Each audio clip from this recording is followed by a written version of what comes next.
दोस्तों, welcome back to mechanical forum.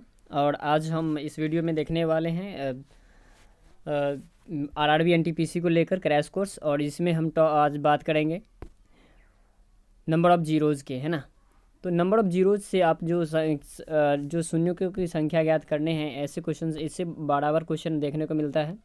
और आपको हमारे बारे में जानकारी, आरआरबी एनटीपीसी क्रैश कोर्स चल रहा है और इस चैनल पे आपको regular general awareness, general intelligence और रीजनिंग और मैथमेटिक्स की कोर्स बराबर देखने को मिलेगा, ठीक है, जिसमें मैं आपको मैथमेटिक्स और रीजनिंग पढ़ाऊँगा। तो चलिए चलते हैं। जो हमारा आज का जो टॉपिक है वो आपको शून्यकों की फाइंडिंग नंबर ऑफ़ जीरोज़ या शून्यों की संख्या ज्ञात करना है। और इससे आपको हर एग्ज़ाम में बहुत ही बढ़िया क्वेश्चन देखने को मिल जाती है। तो मैं आपको जीरो लेवल से बहुत ही हाई लेवल तक की क्वेश्चन मैं करवाने वाला हूँ, ठीक है, विद थ्योरी, एंड आपको साथ ही साथ एग्जाम्पल भी दूंगा। चलिए तो शुरू करते हैं। जो टाइप वाइज मैं क्वेश्चन आपको करवाऊँगा। और जैसे कि पहला टाइप है, जब संख्याओं का गुणन भाई लगातार हो, कंजिक्यूटिव हो, है ना, when number is consecutive multiplied. जैसे देखो, कंजिक्यूटिव का मतलब क्या है, वन के बाद वन, वन के बाद वन, जैसे 1 2 3 4 5, ये सारे के सारे क्या है, लगातार संख्या है ना, मतलब कंजिक्यूटिव नंबर है। जैसे आपको क्वेश्चन क्या दिया है कि यदि 1 multiply by 2 multiply by 3 multiply by 4 dot dot dot यहाँ तक 97 तक मल्टीप्लाई करना है, तो आपको इसमें शून्यों की संख्या, मतलब कितने इसमें जीरो होंगे, नंबर ऑफ़ जीरोज़ ढूंढना है कि भाई कितने शून्य होंगे। आप चुटकी बजाते हैं इसको सॉल्व कर लेंगे। जैसे देखो, आपको करना क्या है, आप सबसे पहले मुझे बेसिक बताइए, यदि आपको कोई एक जीरो फॉर्म करना है, किसी भी संख्या में एक जीरो बनाना है, तो आपको क्या किन की ज़रूरत पड़ेगा, आप 10 पे जाओगे। और 10 किससे बनता है, या तो 2 या 5, इन दोनों के मेल से बनता है 10, है कि नहीं। तो आप ऐसे क्वेश्चंस में जिनमें एक लंबी संख्या होती है, तो उनमें और उनका गुणन है, तो आप, तो यदि आप कहोगे सर कि इसमें 2 3 ऐसे काउंट करते जाएंगे तो 2 की संख्या तो बहुत ज़्यादा होती जाएगी। तो मैं इसमें आपको सजेशन देना चाहूँगा कि जब भी ऐसे क्वेश्चन है तो 2 से हमें नहीं देखना है। सबसे बड़ी संख्या 2, उसके बाद क्या बना, 5 से बन रही थी, है ना, 5, 2 और 5 के मेल से 10 बन रहा था। तो मैं क्या देखूँगा भाई, 5 से उसमें भाग लगता है कि नहीं। और सबसे पहले हम उसमें क्या करेंगे, 5 से भाग लगाएंगे, तो क्या हुआ, 19 पंचे 95। हमें ये बात देखना है कि उसके आसपास में कौन सी संख्या जो भाग लग जाता है, पूर्ण रूप से डिवाइड हो जाता है, डिविजिबल है। तो ऐसे इक्वेशन को हमें, ऐसे क्वेश्चंस को देखना है। और जो भागफल आएगा, जो मेरा डिविडेंड आएगा, उसको हमें लिख लेना है 19 पंचे 95। और उसको तब तक भाग लगाना है जब तक जिससे हम भाग कर रहे हैं उससे छोटा ना हो जाए, तब तक मुझसे क्या करेंगे, भाग लगाते जाएंगे और उसमें उसकी भागफल लिखते जाएंगे। 19 पंचे 95, ठीक है, 19 आ गया। फिर अब इस संख्या, अब 19 को भाग करना है मुझे 5 से, तो 19 को 5 से, तो 5 तिया 15, बात समझ में आई।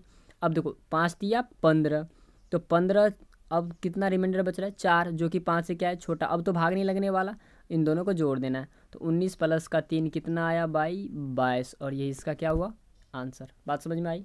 अच्छा चलो नेक्स्ट अगला क्वेश्चन लेके समझाते हैं।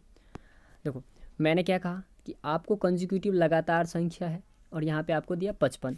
55 में आप यदि 5 से भाग करेंगे तो कितना आएगा, 11 आएगा, ऑब्वियसली 11 आया। फिर आपको अभी भी क्या है, 5 से इसमें 11 में भाग लग जाए, 11 में फिर से 5 से आप भाग दे तो क्या आया, 2 आया। अब देखो, 5 से 2 छोटा है, 11 1 सॉरी 10 1 5 दूनी 10, एक रिमाइंडर बच रहा है, मतलब छोटा है। इन दोनों को आपने जोड़ दिया, तो 11 प्लस 2, नंबर ऑफ़ जीरोज़ कितने हो गए, 13, और इसका आंसर। बात समझ में आया। अगला जो हमारा है, देखो इसमें भी आप समझने की कोशिश करो भाई, कौन सी संख्या है, 500। 500 में आपने यदि गुना भाग करने की कोशिश किया, 5 से भाग करना है, तो आ गया कितना, 100। फिर 100 में आपने किससे भाग किया भाई, 5 से किया, तो कितना आया, 20। अब फिर आपने 20 में किससे गुना किया भाई, आपने किया 5 से, तो कितना आया, 24। तो 100 प्लस 20 प्लस 4 कितना हुआ, 124। अच्छा एक बात मैं समझा दूँ, आप किसी भी केस में यदि आप 100 से लगातार 100 तक होगा ना, तो इस संख्या, ऐसे कंडीशन में हमारे पास कितना आएगा, ये 24 से। आप थोड़ा यदि आप याद करना चाहो तो याद ही कर लो कि कोई भी संख्या है और वो लगातार है, उनका गुणनफल है, तो उसमें जीरो की संख्या, शून्यों की संख्या कितना होगा, 24 होगा।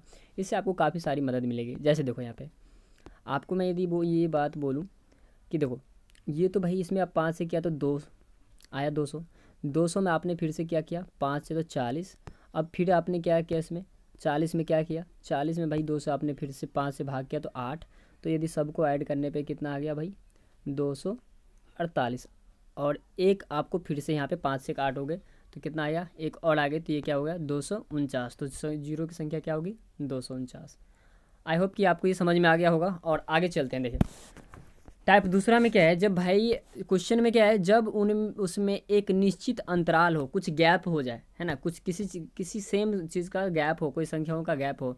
जैसे आप देखो 2 4 6, उसके बाद 8 10, ऐसे चलते चलते कहाँ तक ये गैप होनी चाहिए, 100 तक। यदि गैप ये 100 तक है, आपको पता है कि इसमें आप यदि 2 कॉमन कर रहे हैं तो 2 कॉमन कर लेंगे तो कितने 2 कॉमन करेंगे, 2 का पावर यहाँ पे कितना है, 100 बार 2 गुना हुआ है तो 2 का पावर आपने 50 तो कॉमन कर लिया, बचा क्या 1 2 3 डॉट डॉट डॉट कहाँ तक, 50 तक। ठीक है, अब इसमें क्या करना है, 50 तक आपका जब बचा तो आपके पास जो संख्या हुई, अब ये हुआ 1 से लेके 50 तक। अब इसमें तो शून्यकों की संख्या निकाल लेंगे। अब ये देखो तो 50 में 5 से डिवाइड करेंगे 10 आया, फिर 50 में क्या करेंगे, अब रिमाइंडर कितना बचा भाई, 10 को 5 से भाग करेंगे 2 आया, तो इसमें शून्यों की संख्या कितनी हुई 12। अच्छा, इसमें ये गलती नहीं करना है कि आप 2 का पावर जो 50 हुआ तो 50 इसमें शून्यों की संख्या नहीं है। मैंने पहले भी बताया था कि आपको 2 नहीं, 2 की ज़रूरत नहीं है, 2 हमें देखना ही नहीं है। क्यों? क्योंकि 2 तो बथेरे मिल जाएंगे, ढेर सारे मिल जाएंगे हमें, लेकिन कौन सी संख्या हमें सबसे बड़ी संख्या 2 के अलावा क्या है, 5। 5 हमें ढूंढना है, 5 से डिवाइड करना है। ओके, आई होप कि समझ में आएगा। ये सेम क्वेश्चन है, देखो आपको 3 6 9 180 तक है, आपको प्रैक्टिस करके लाना है भाई। 3 इसमें आपको आ गया तो 60 दिया, 180 तो या पावर क्या आ गई 60 आ गई। अब 60 से आपने जो डिवाइड किया तो 1 से लेके 60 तक, 12 पंचे 60 होता है। उसके बाद आपने 12 को फिर से 5 से भाग किया, कितना आया 2 आया, तो 12 और 2 14, जो इसकी आंसर हुई। बात समझ में आई?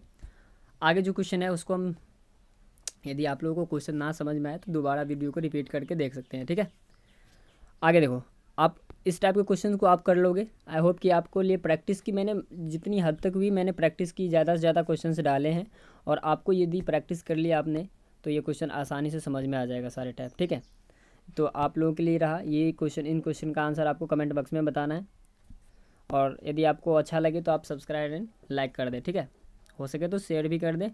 और अगला जो हमारा टाइप 3 है उसमें भी देखें, टाइप बाय टाइप हम सारा क्वेश्चंस को डील करेंगे भाई। जब इनका गुणनफल ना 10 100 1000 10,000 इसके टाइप में हो तो कैसे करेंगे भाई, इसमें तो बहुत शून्य हो गया भाई। देखो ना, यदि आप जो करोगे गुना करते जाओ ना, कितने शून्य होंगे। तो इसके लिए भी तरीके क्या है, तो 10 20 30 है ना, 10 20 30 40 ऐसे चलता जाएगा। तो आपको नहीं दिख रहा कि 10 के यदि मैं कॉमन कर लूँ तो सारा खेल खत्म हो जाएगा। आपने यदि 10 कॉमन किया तो 10 का आप कितना आ रहा है भाई, 10 का पावर कितना 100 बचेगा। ठीक, तो 10 का पावर 100 बचेगा, मतलब क्या है, अच्छा ये पावर कैसे बच जाता भाई। मैं जैसे पर्सनली मैं एज ए स्टूडेंट मुझे कैसे समझ में आएगा भाई, 1000 में क्या करना है, उस 10 से भाग कर देना है, कितना आया 0 से 0 कट गया, हमें बच जाता है कितना 100। बात समझ में आया? तो यही आपका पावर भी बन जाता है और यही इसके यहाँ पे क्या बन गया, संख्या भी बन गया। तो आप अब यहाँ पे देखो तो यहाँ पे कितना 10 का पावर 100, मतलब 100 जीरो तो ऑलरेडी आपके पास है, और बताया था मैंने कि 100 तक कितना आता है जीरो, 24 आता है। तो 100 में 24 जोड़ देंगे, कितना आ गया 124। इसीलिए मैंने कहा था कि 1 से लेके 100 तक यदि लगातार हो तो आप याद कर लो कि कितने नंबर ऑफ जीरोज होंगे, 24 होंगे। बात समझ में आई? देखो आगे क्वेश्चन है, यदि 500 तो 500 तक है तब कितनी होंगी, तो भाई 500 तो 50 तो ये ऑब्वियसली हो ही जाएगा। बताया था अभी ट्रिक कि क्या करना है, 500 में 10 से भाग करना है, 50 जीरो तो ये आ ही गया, अब 50 तक ही निकालना है भाई। 50 तक निकालने के लिए हम कितना आता है, हमें 12 आ जाता है। तो 12 के लिए कितना आ गया, 50 + 12 कितना आ गया 62। बात समझ में आया?